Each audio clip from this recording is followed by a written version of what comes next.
Hello friends, good evening to everyone. Welcome to our channel Commerce Solution.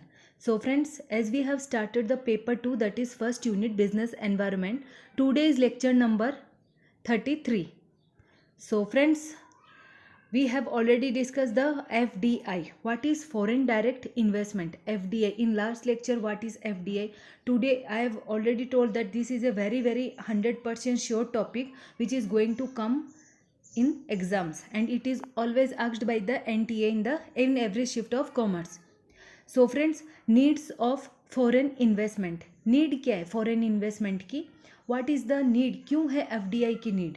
Raising the level of investment को raise करना, upgradation of technology, exploitations of natural resources को बहुत ही अच्छी तरह उनको अच्छी तरह से यूज़ करना, और development of basic economic infrastructure developed करना. जो इकोनॉमिक का इंफ्रास्ट्रक्चर है ना, जैसे ट्रांसपोर्टेशन फैसिलिटीज़, एवरीथिंग, उनको सबको डेवलप्ड करके रखना. इम्प्रूवमेंट इन एक्सपोर्ट्स कॉम्पिटिवनेस, उनको उसमें इम्प्रूव करना. जो एक्सपोर्ट हम कर रहे हैं ना, जो माल हम दूसरे कंट्री को प्रोवाइड करने जा रहे हैं, that must be a better quality and standard quality.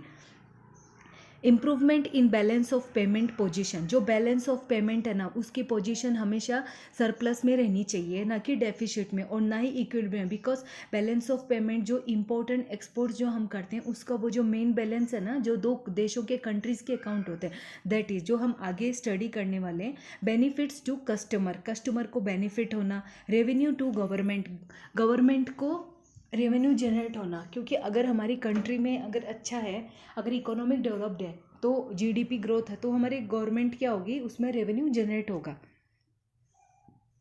Next is determinants of foreign investment को डिटरमिनेंट्स कैसे पॉलिटिकल स्टेबिलिटी होनी चाहिए, लीगल एंड रेगुलेटरी फ्रेमवर्क होने चाहिए, साइज ऑफ द मार्केट होना चाहिए, प्राइसेस एंड एक्सचेंज रेट होनी चाहिए, access to basic input.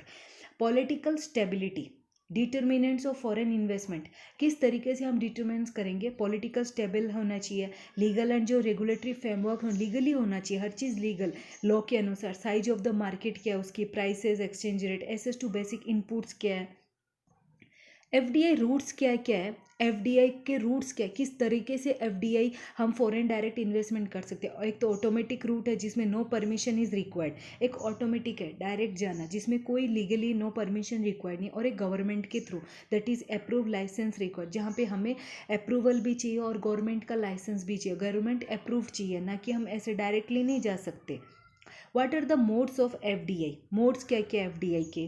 By target है, बाई मोटिव है. टारगेट क्या हो, एक टारगेट होना चाहिए, जैसे mergers and acquisition, mergers and acquired करना, मर्ज करना, जो कि हम आगे डिटेल बाय डिटेल पढ़ेंगे. और ये टाइप्स कितनी है एफडीआई के?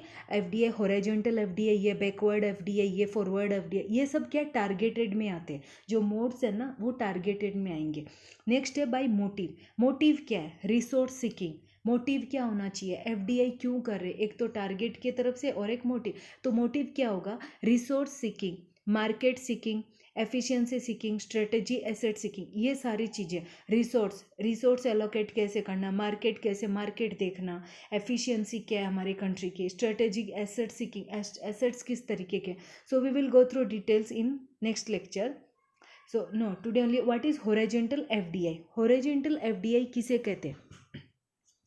हॉरिजॉन्टल एफडीआई, जो एफडीआई कितने टाइप्स की होती है? 3. हॉरिजॉन्टल, वर्टिकल एंड कॉग्नोमोनेटल, जो कि हमने लास्ट लेक्चर में डिस्कस किया था.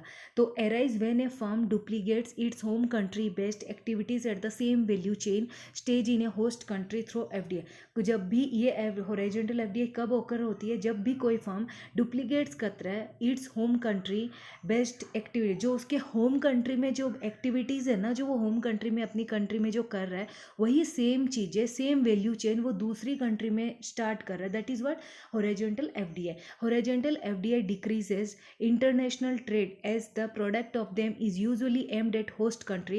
The two other types generally act as stimulus for it. Horizontal FDI कब decrease होती है? International trade as the product of them is usually aimed at the host country. The two other types generally act as a stimulus for it.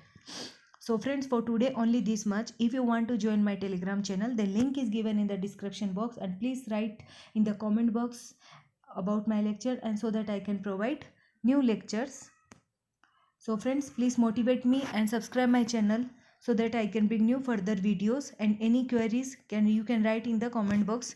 And if you want to join my Telegram channel, then all the notes and previous questions I can provide there in my Telegram channel. So friends, for today only this much. Thank you.